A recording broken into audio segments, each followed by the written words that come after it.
안녕하십니까 여러분. 자, 오늘은 주제를 설명하기 전에 주제와 연관된 사진들을 몇 장 보고 그 다음에 말씀드릴게요. 이정우, 이종범, Leadoff hitter who? Okay, he hit the first, passed second, position to third. 하정우, 김영건, 지리하시죠. 우리 딜 본 거야. 무조건 카메라가 라디오로 와야 돼요. 박남정, 박시현. 외국 배우 안젤리나 졸리, 그리고 토르 아시죠? 토르? 크리스 햄스워스. 자, 제가 보는 이 사진 5장의 공통점이 뭘까요? 오늘 말씀드리려고 한 주제가 여기 있습니다.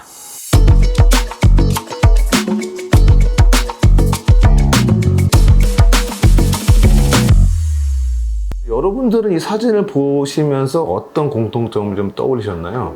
연예인 맞죠? 연예인도 맞죠? 뭐 연예인, 운동선수 맞고 또 뭐가 있을까요? 재능이 많은 사람들 그렇게 해도 되는데, 사실은 이 5개의 사진이 말하는 거는 유전자입니다. 유전자. 뭐냐면 앞에 하정우 씨, 또 이제 박시은 씨 같은 경우에는 유전적으로 재능을 물려받은 사람들이죠. 그다음에 안젤리나 졸리나 크리스 햄스워스 같은 경우에는 유전자의 분석을 통해서 자기의 어떤 질병을 깨닫고 미리 선제적으로 치료를 하고 있는 사람 중에 하나죠. 특히 안젤리나 졸리는 유방암의 발병 위험률이 높아서 유방암이 없는데도 불구하고 유방 절제술을 취할 정도로 유전자에 대한 어떤 믿음이 강했던 분이죠. 자, 오늘 그럼 제가 유전자 얘기를 왜 꺼냈을까요? 짐작이 좀 가시나요? 앞서 말씀드린 것처럼 비만도 유전자의 영향을 분명히 받습니다. 제가 이렇게 말씀드리는 건 뭐냐면은, 우리가 주위에서 보면은 너무나 쉽게 다이어트를 얘기하고 비만을 얘기합니다. 아주 쉬운 문제처럼. 근데 실제 그렇지 않아요. 왜냐하면은 다 자기가 가지고 있는 비만 유전자가 다르기 때문입니다. 그래서 이 비만 유전자에 대해서 우리가 제대로 알지 못한다면 제대로 된 방법을 찾을 수가 없어요. 그래서 어떻게 보면 가장 먼저 알아야 되고 가장 잘 알아야 되는 게 내가 가진 비만에 대한 유전자 정보입니다. 제가 오늘 그걸 갖다가 좀 쉽게 풀어서 좀 설명을 좀 드릴게요. 구독, 좋아요, 알림 설정. 비만 유전자를 크게 한 6가지 정도 나눌 수 있을 것 같아요. 첫 번째는 식욕 조절에 관한 유전자, 두 번째는 스트레스에 관한 유전자, 그 다음 세 번째는 탄수화물 대사, 네 번째 지방 대사, 그리고 염증, 마지막으로 에너지 소모에 대한 유전자. 그래서 이거에 대한 유전자가 자기가 어떤 강점과 약점을 가지고 있는지 알아야지만 거기에 대해서 정확한 대처를 할 수가 있습니다. 자, 예를 들어서 우리가 식욕 조절을 잘할 수 있는 유전자를 갖고 있다 그러면 굳이 우리가 식욕 억제제나 흔히 말하는 마흔자로 위고비 처방을 받을 필요가 없다는 거죠. 가장 첫 번째 나오는 게 식욕 조절에 대한 유전자입니다. 우리가 이제 한 2가지 정도만 알고 가면 될 것 같아요. 식욕 조절하는 물질이 있어요. 사람마다 키, 얼굴 다르듯이 이 물질을 만들어내는 능력이 다 다릅니다. 유전자에 따라서.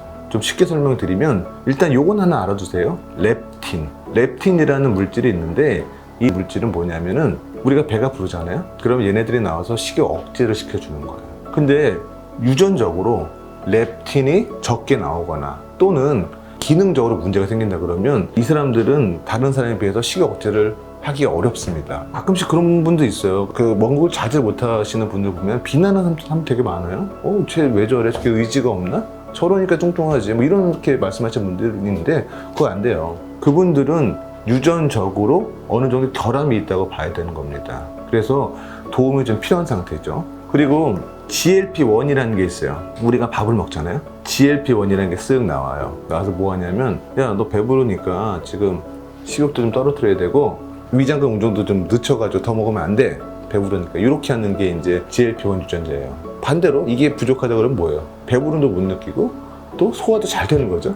반대로. 제가 여기 추가해서 설명 딱 하나만 드릴게요. GLP-1 이런 물질은 우리가 요즘 아주 유행하고 있는 마운저라고 위고비하고 연관이 굉장히 많은 거예요. 무슨 소리냐면 GLP-1이라는 물질은 딱 나와서 30분 정도밖에 작용 못하고 없어져 버려요. 딱 30분 정도만 소화를 늦추고 식욕을 떨어뜨리는 역할밖에 못해요.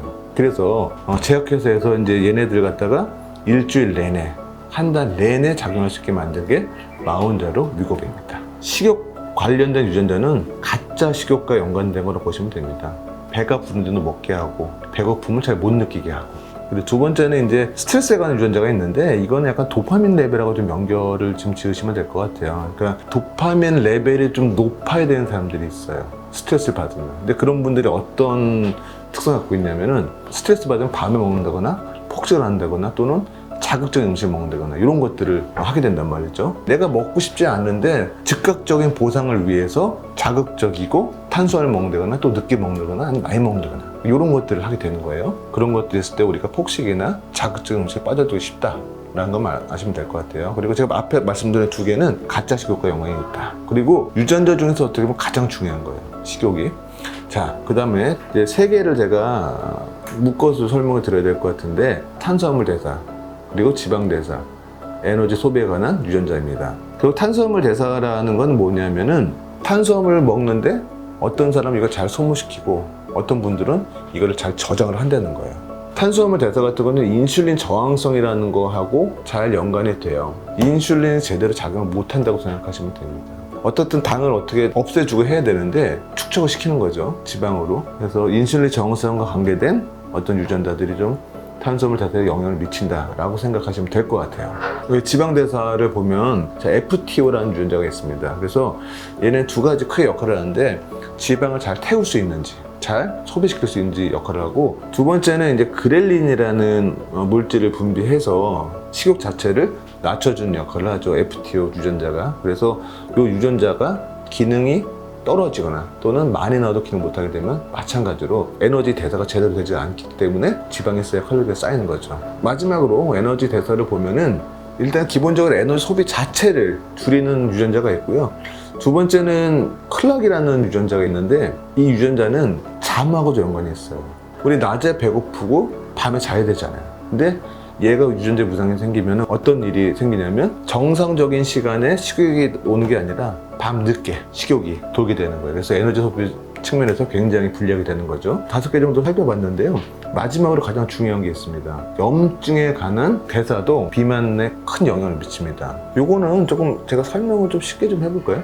자, 우리가 막 먹어요. 그럼 어떻게 돼요? 지방세포가 커지겠죠. 커진 지방세포가 잘 살려면 혈관 공급이 잘 돼야 돼요. 근데 커지게 되면 혈관 공급이 안 되는 부분이 생기게 돼요. 그러면 그 부분에서 염증이 발생하게 됩니다. 염증이 발생하면은 아까 말씀드린 그 유전자들이 발현이 돼요. 그래서 염증 일으키는 물질들이 다른 데 영향을 미치는 거죠. 그래서 인슐린에 대한 저항성, 또한 렙틴에 대한 저항성을 만듭니다. 렙틴의 기능이 제대로 안 된다는 거죠. 염증에 대한 상태가 나쁜 사이클로 만들어준다는 거예요. 자, 그래서 이제 한 6가지 정도를 살펴봤고, 그럼 비만 유전자가 비만도에 미치는 영향은 몇 프로 정도 될까요? 한 50% 정도 돼요. 무슨 소리냐면, 우리가 50% 정도는 불리하게 태어나요. 그 나머지 50%는 환경적인 겁니다. 그래서 환경적인 요인들을 갖다가 우리가 바꿀 수 있다 그러면 50%를 어느 정도 이길 수 있다라는 거죠. 사실은 이제 나머지 50%를 채우기 위해서는 의지만 갖고 되는 건 아닙니다. 그에 맞는 적절한 약 또는 뭐 식단, 운동 이런 것들이 들어가야 되는 거지, 무조건 안 먹고 무조건 뛰고 무조건 운동한다, 이거 안 돼요. 예쁜 사람들 많잖아요, 유튜브 보면. 실제로 많아요? 없어요. 똑같은 유전자가 아니기 때문에 똑같은 유튜브 또는 뭐 PT 방식대로 우리가 똑같이 할 수가 없어요. 무조건 안 먹고 무조건 뛴다, 안 돼요. 물론 그러면 가능했지만 사람이 견딜 수 있는, 내가 할 수 있는 한계가 있고요. 분명히 도움을 받아야 되는 부분이 있습니다. 가장 중요한 거는 우리가 갖고 있는 기본을 알아야 돼요. 기본을. 우리가 집을 질 때 땅을 알아야 돼요. 집을 만드는 어떤 기초가 되는 그런 땅과 같은 게 우리 유전자라고 보시면 됩니다. 근데 우리 땅이 안 좋다고 다 포기해야 되나요? 아니잖아요. 거기에 맞게 집을 지면 되는 거지. 아직도 그런 분들 많아요. 자식들이나 이제 뭐 친구들한테, 야, 너 그거 저기 뭐 밥 먹는 거 못 참냐? 뭐 그래가지고 무슨 일 하겠어 인마, 뭐 이런 식으로 얘기한단 말이죠. 아니에요. 그 사람들은 다른 사람에 비해서 취약한 부분이 있고, 그런 것들을 같이 만들어가면서 같이 도와주면서 가는 거지, 그렇게 일방적인 이런 식의 다이어트는 옳지 않습니다. 제가 오늘 꼭 말씀드리고 싶은 게 그 부분이고요. 적어도 이걸 보시는 분들은 주위 사람들을 좀 이해해주고, 또 본인도 자책하는 경우 되게 많잖아요. 그렇게 하지 마시고 자기를 유전자 검사를 통해서 파악을 하시고, 그 다음에 거기에 맞게 영리하게 합리적으로 그렇게 다이어트를 했으면 좋겠어요. 다이어트는 평생 하는 겁니다. 그래서 무식하게 하면 절대 못해요. 우리 몸을 좀 아끼면서 제대로 된 방법으로 하자고요. 이게 제가 오늘 마지막으로 드리고 싶은 얘기였고요. 혹시라도 비만 유전자에 대해서 궁금하신 게 있으면 저한테 물어봐 주세요. 제가 오늘 말씀드린 건 그 큰 어떤 바다에서 요만큼 제가 물 떠다가 보여드린 거예요, 사실은. 그래서 궁금하신 게 있다 그러면 언제든지 물어봐 주세요. 제가 바로바로 댓글 달아놓겠습니다. 혹시 오늘 내용이 도움이 됐다면 구독과 좋아요, 알림 설정, 댓글 좀 부탁 좀 드리겠습니다. 시청해주셔서 감사합니다. 안녕.